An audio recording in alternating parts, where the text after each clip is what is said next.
درود رفقا، تا حالا تحسین باقالی پلو رو اینجوری درست کردین؟ ترکیب باقالی پلوی خوش‌عطر با گوشت چرخ کرده، اونم با یه روش پخت متفاوت که هم ظاهرش فوق‌العاده مجلسیه و هم طعمش بی‌نظیره. این تحسین همون چیزیه که اگه یه بار امتحانش کنید دیگه دلتون نمیخواد مدل دیگه‌ای درست کنید.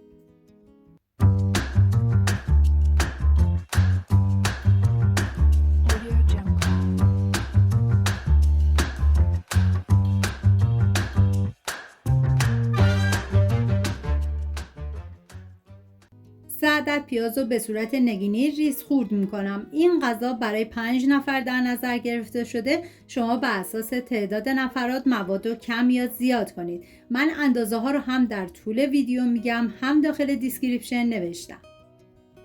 داخل تابه مقداری کره ریختم. بعد از داغ شدن پیاز ریز شده رو میریزم، هم میزنم، زمان میدم تا پیاز سرخ بشه. من پلو مخلوط های زیادی درست کردم که لینکش رو داخل دیسکریپشن گذاشتم. دوست داشتید ببینید درست کنید و از خوردنش لذت ببرید. نوبت اضافه کردن ادویه هست، شامل پودر تخم گشنیز، زردچوبه، نمک و فلفل سیاه. هم میذارم ادویه ها تف بخورن، عطر ادویه ها آزاد بشه. نیاز به 250 گرم گوشت چرخ کرده داریم که میریزم داخل تابه. زمانی که گوشت رو ریختید هم بزنید و بعد سر تابه رو بذارید به مدت 5 دقیقه تا گوشت کمی نرم بشه و بعد از اون سرخ بشه.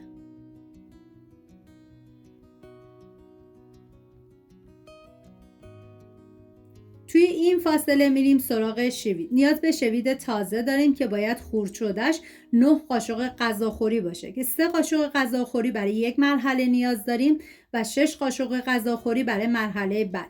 و سعی کنید که حتما از شوید تازه استفاده کنید، چون عطر و طعم غذا رو فوق‌العاده خوشمزه تر میکنه.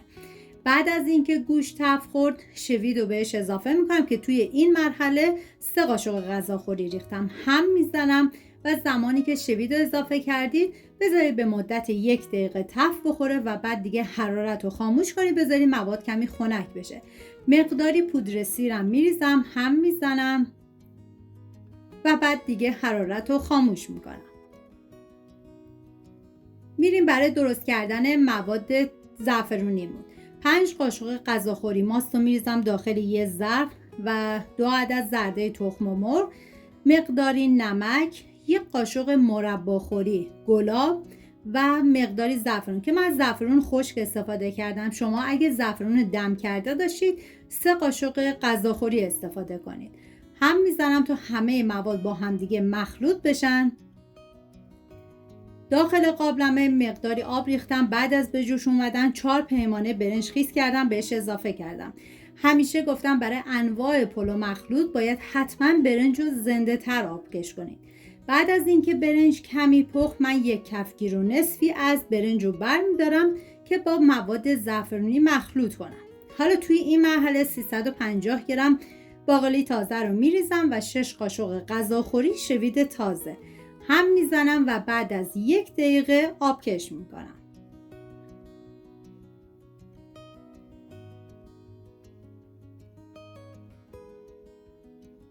و هنوز که برنج کمی زنده تره آبکش میکنم.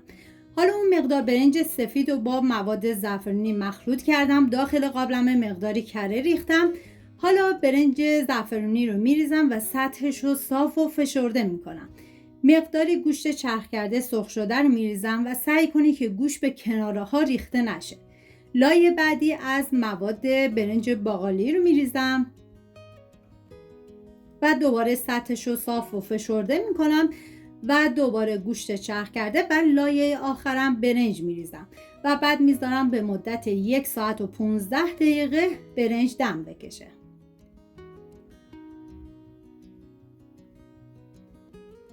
این هم از تحسین باقالی پلوی مجلسی و فوق‌العاده خوش عطرمون. اگر از دیدن این ویدیو لذت بردیم با لایک و کامنت از من حمایت کنید و حتما کانال رو سابسکرایب کنید تا هر هفته کلی غذای خوشمزه و متفاوت کنار هم درست کنید. منتظر نظرات قشنگتونم هستم. سپاس از همراهی همیشگیتون. تا ویدیوی بعدی مراقب خودتون و خوبی هاتون باشید. تا درودی دیگر بدرود.